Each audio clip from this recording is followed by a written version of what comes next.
Here's a small sample of a table in a relational database. There's some definitions you must know on this particular slide.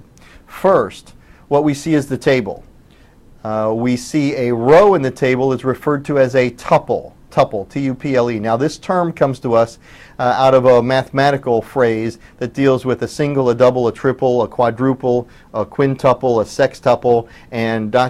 we get the term n, tuple, n being a variable, and they just throw the n away, and that refers to a tuple is a series of related elements, and that's what a row is. So in the row that's now called a tuple, we see that these are all elements that are related to this primary key of G345 in the first row.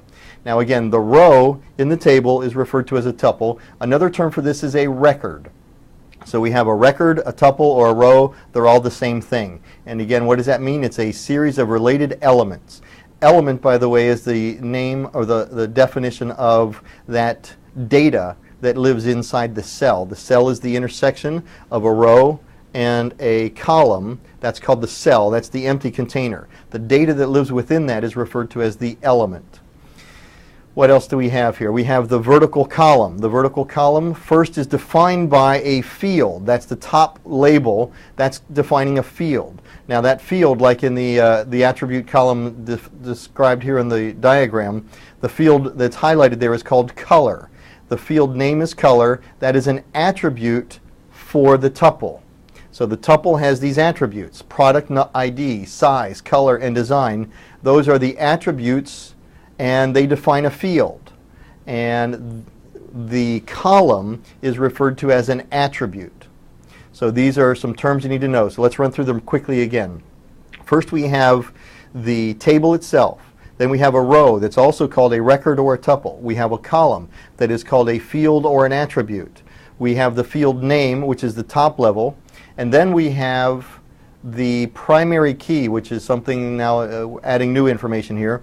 Primary key is a special field on each table, and it must exist, and it must uniquely identify that row in the table. In other words, the primary key must exist for each record, and it must be unique for each record in the table. So those are two checks, validation checks that we have for primary keys. We're going to see that in a few minutes. Let's move forward. So here we're going to look at a couple other components here.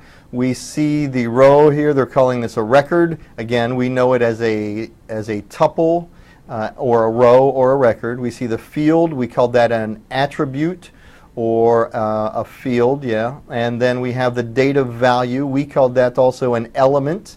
And the empty space, if the word Chicago wasn't written in one of those fields, that empty space is called the cell. So there's those definitions again.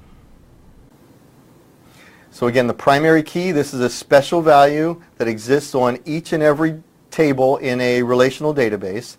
It identifies uniquely that record or that tuple in the table.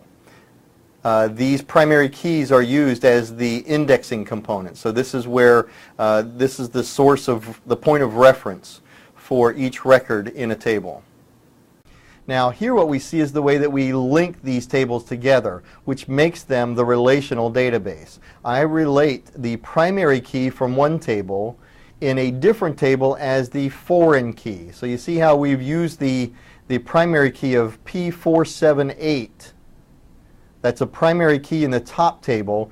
That becomes a foreign key in the lower table.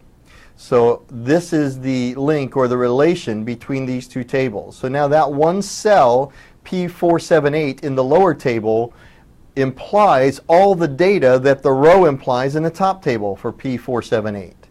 And this is how the relational component of relational databases come together. Now the foreign key has a couple additional validation checks.